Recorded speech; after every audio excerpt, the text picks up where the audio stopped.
सड़क पर शव रखकर हंगामा। शाहजहांपुर शहर में उस वक्त हड़कंप मच गया जब एक महिला की संदिग्ध परिस्थितियों में हुई मौत का पोस्टमार्टम होने के बाद बीच सड़क पर शव रखकर जाम लगा दिया गया। काफी देर तक हंगामा होता रहा। परिजनों का सिर्फ एक ही कहना था कि उन्हें न्याय चाहिए। सूचना पाकर पुलिस आला अधिकारी फोर्स के साथ मौके पर पहुंचे और परिजनों को शव सड़क से हटाने के लिए बातचीत की। कुछ देर बाद जब कार्यवाही का आश्वासन मिला तो शव तो सड़क से हटा लिया गया, लेकिन पुलिस अधिकारियों की मौजूदगी में एक महिला के शव को किस तरह पुलिसकर्मी ले जा रहे हैं वह तो आप इस वीडियो में देख सकते हैं। हालांकि पूरा मामला 2 लाख रुपए की चोरी से जुड़ा हुआ बताया जा रहा है। चोरी का आरोप लगाने वाले डॉक्टर दंपति का कहना है कि सीसीटीवी फुटेज में उनके यहां काम करने वाली अनीता साफ नजर आ रही है। घटना की लिखित शिकायत पुलिस से की गई और पुलिस ने अनीता से 1 लाख रुपए बरामद भी किए हैं। उपरोक्त जो भी आरोप लगाए जा रहे हैं बेबुनियाद हैं, क्योंकि अनीता हमारे यहाँ परिवार की तरह थी। उसने आत्मग्लानि के कारण यह आत्मघाती कदम उठाया है। दरअसल शाहजहांपुर महानगर में थाना सदर बाजार क्षेत्र के चिनौर में अनीता श्रीवास्तव पास में ही हॉस्पिटल में डॉक्टर के घर पर आया का काम करती थी। मृतका के बेटे का आरोप है कि देर रात डॉक्टर और उनकी पत्नी उनके घर आए और अनीता पर चोरी का इल्ज़ाम लगाने लगे। बाद में पुलिस भी वहां पहुंची और पिता प्रमोद को जबरन थाने ले गई। इन सब से अनीता आहत हो गई और सुबह उसका शव फांसी के फंदे से लटका मिला। वहीं सीओ सिटी अखंड प्रताप सिंह का कहना है कि मामला 2 लाख रुपए की चोरी का है। डॉक्टर दंपति के यहां से मृतक महिला ने 2 लाख रुपयों पर हाथ साफ कर दिया था, जिसकी लिखित शिकायत डॉक्टर द्वारा थाने पर दी गई थी।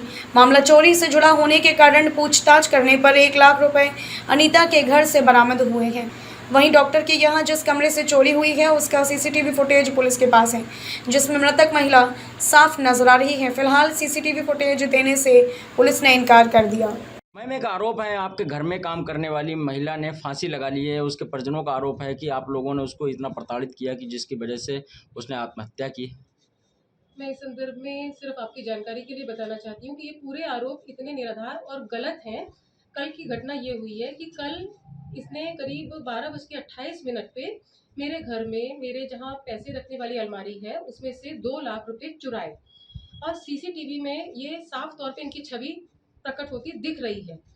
ये घटना हमें ज्ञात हुई है रात को, क्योंकि रात में क्या होता है कि जब हम लोग अपना काम पूरा निपटा के तसल्ली से बैठते हैं तो हमारे डॉक्टर साहब को एक आदत है कि वो अपना पूरा उसी समय में सीसीटीवी को पूरा चेक करते हैं, उस रूम की गतिविधि को पूरा चेक करते हैं। जब रात में उन्होंने उस चीज़ को चेक करा तो उसमें ये संदिग्ध तरीके से ये वाली गतिविधि दिखाई दी कि ये तो किसी ने कुछ मैनिपुलेशन किया है इस रूम में।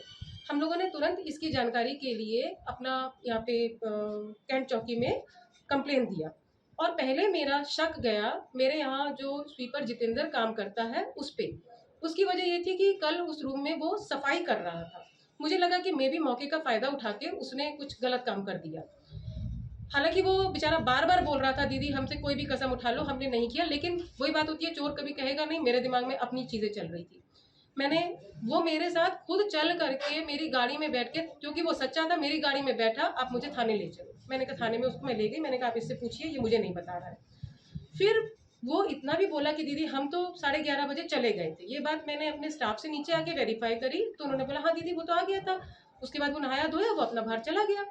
फिर हम लोगों ने सीसीटीवी वाले फुटेज को और देखने की कोशिश करनी चाहिए तो संभव मेरे बेटे के फ़ोन में एक ऐसा प्रोविज़न है कि जिसमें वो सीसीटीवी फुटेज को जो है वो स्लो मोशन भी कर देता है और उसको वो जूम में भी दिखा देता है। तो जब ये इस तरीके से उसने उसको और स्पष्ट करने की कोशिश की तो उसमें ये अनीता का पूरा साफ तौर पे पता चल रहा है कि ये तो अनीता है, क्योंकि कल ये इसी ड्रेस में और मेरे घर में यही 2 लोग आते हैं और कोई है भी नहीं।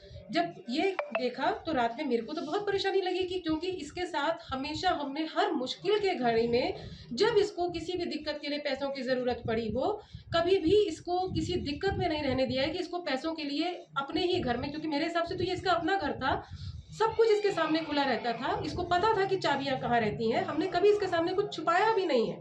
मुझे इसी बात से बहुत दुख लगा। मैंने इसको यही बोला जाकर कि मैंने कहा अनीता बेटा तेरे से ये उम्मीद नहीं थी, आज तूने जो किया तूने किया क्यों? मुझे सिर्फ ये बता दे तूने किया कैसे और किया क्यों। और इतना बोलने के बाद ये थोड़ा सा आपको अजीब लगेगा, मेरे को एक मतलब रोना सा आ गया। प्रधानमंत्री बात कर। तो ये बॉडी आपने सड़क पे रख रखी, क्या कुछ मामला है? हमें इंसाफ चाहिए। क्या हुआ? इन्हें मेरे घर पे 2 बजे रात में जाके टॉर्चर किया, हमें जेल में डलवाया। किसने? डॉक्टर ने। अच्छा, क्यों? चोरी का इल्जाम लगा के। किस पे? मैडम पे। जो मर गई उन पे? जी। अच्छा, क्यों चोरी का इल्जाम क्या लगाया? चोर के मेरे यहाँ से पैसे गायब हुए हैं। ये इल्जाम किसने लगाया? डॉक्टर साहब ने लगाया। और पहली बात अंदर ले जा मामला हुआ, पूरी बात बताइए। 2 बजे ये घर पे आए मेरे, बोले मम्मी से हमें कुछ बात करनी है, अंकल और आंटी और इनके साथ में एक और लोग था। तो मम्मी को ये लोग कमरे में ले गए, मम्मी और ये केके वाले अंकल और आंटी दोनों, और दरवाज़ा बाहर से बंद कर दिया। और एक आदमी लेके आए थे जो हम लोगों को बाहर पकड़ा हुआ था कि बोले पहले बात हो जाएगी तब तुम लोग जाओगे अंदर। तो मम्मी को ऐसा क्या टॉर्चर कर दिया, क्या कह दिया मम्मी से जो मम्मी ने ये कर लिया। क्या कर लिया? और पहली बात पुलिस वालों को बुलाया फिर, और पुलिस वालों का ये कौन सा तरीका होता है, बिना किसी एप्लीकेशन बिना किसी वारंट के घर में घुस रहे हैं, पापा कॉलर पकड़ रहे हैं, थप्पड़ मार रहे हैं, गाली गलौज कर रहे हैं। मेरी छोटी वाली बहन, कोई भी लेडीज पुलिस नहीं थी, उनको हाथ लगाया, मेरी बहन को थप्पड़ मारा उसके। किन लोगों ने? पुलिस वालों ने। और वो पुलिस वाले लेके नहीं आ रहे हैं, ना इनको बुला रहे हैं बाहर। तो हम ये नहीं करें तो और क्या करें हम? उनको पुलिस वालों को बुलाओ, इन्हें बुलाओ, हमें इंसाफ चाहिए, उनको जेल के अंदर डालो। उन्होंने मम्मी को टॉर्चर करा बिना बात के। मम्मी चोरी के इल्जाम पे छोटे मोटे पैसे 2 लाख रुपए, इनमें कोई फांसी नहीं लगा, जान नहीं लेता, ये कोई ज़्यादा पैसे नहीं है, इनकी वजह से किसी की जान चली जाए। इन माँ को कैसे क्या हुआ था? यहाँ मेरी मम्मी पार्लर का काम करती थी और उनको झूठा इल्जाम लगाया गया कि उन्होंने चोरी करी और अंदर जाके इतना टॉर्चर करा है।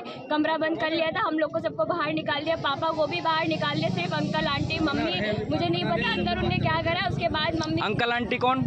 केके वाले अंकल आंटी दोनों लोग मम्मी को इतना टॉर्चर करा है कि उन्होंने आखिर में फांसी लगा ली। अब ये नहीं पता है कि मम्मी ने पेपर वालों को, मम्मी ने सुबह पेपर देने आते उनको पैसे दिए थे तब गेट खुली थी। अब ये नहीं पता है कि उस गेट से कौन आया है, कौन मम्मी को फांसी लगाया है, कुछ नहीं पता है। और ये भी है कि रात में पुलिस आई थी और वो इतनी बदतमीज पुलिस थी, ऐसे बात कर रही थी, मम्मी से कह रही थी कि तुझे तो सुबह लेकर चलेंगे, तुझे तब पता चलेगा। बल्कि जब मम्मी ने कुछ भी नहीं करा था, इतनी गंदी गंदी गाली दे रहे थे, पापा ने कुछ भी नहीं करा, तब भी पापा को इतना मारा उन लोगों ने, पापा को मारा, भैया लोग को मारा, जहाँ तक कि पुलिस वालों को इतना वो नहीं है कि लड़कियों को पकड़े, उन्होंने हमें भी पकड़ा और झापड़ भी मारा। ये हॉस्पिटल के बाहर सड़क पर शव रखकर अभी जो जाम लगाया गया और पूरा काफ़ी देर तक हंगामा होता रहा, क्या कुछ मामला है? ये आज सुबह थाने पर सूचना आई थी कि एक महिला ने आत्महत्या कर ली है फांसी से लटक के। तो उसकी बॉडी को जब पुलिस मौके पर पहुंची है तो उसकी बॉडी को उतारा जा चुका था। पुलिस ने शव को कब्जे में लेकर के उसको पंचायतनामा करके पोस्टमार्टम के लिए भिजवाया। पोस्टमार्टम हुआ, पोस्टमार्टम में cause of death antemortem hanging आया, जिससे प्रमाणित होता है कि उसने आत्महत्या ही की है। जहाँ तक जाम लगाने की बात है तो इनके परिजनों ने जाम लगाने का प्रयास किया था, लेकिन जाम लगा नहीं पाए थे ये लोग। और ये घटना, ये महिला जो है, एक वहीं पे पास में एक हॉस्पिटल है, उनके मालिक हैं जो डॉक्टर हैं, एक उनके यहाँ 2-3 सालों से खाना बनाने का काम करती थी। इसने कल रात को कल जो है डॉक्टर साहब के यहाँ से कुछ पैसे चोरी किए थे। वो उस महिला का जो है चोरी करते समय का फ़ोटोग्राफ उस अलमारी के ऊपर रखे हुए सीसीटीवी कैमरे के फुटेज में आ गया। इन लोगों ने जब जाकर के डॉक्टर साहब लोगों ने पूछताछ किया इनसे, तो उसने बताया कि साहब हम ही ने चुराया है, और उसमें से कुछ पैसे इनको वापस भी किए। वापस करने के बाद में थाने पर तहरीर आई, और आज सुबह जब इसने आत्महत्या कर ली तो इसका पति जो है थाने पर सूचना देने आया था। सर, आरोप है कि उसके घर में घुस करके पुलिस कर्मियों ने और डॉक्टर ने उनके साथ में बदसलूकी की है और जबरन उसको इतना टॉर्चर किया गया कि उसने आत्महत्या की। नहीं, ये तो संभव नहीं है। फिर भी अगर इस संबंध में ये लोग कोई प्रार्थना पत्र देना चाहते हैं तो उस संबंध में जांच की जाएगी। लेकिन मुझे जो लगता है कि उस महिला ने, चूँकि वो जहाँ निवास कर रही थी वो जगह भी और वो मकान भी उन्हीं डॉक्टर साहब का, उन्होंने उसको दे रखा था रहने के लिए, तो संभवतः आत्मग्लानि में आकर ही उसने आत्महत्या की है।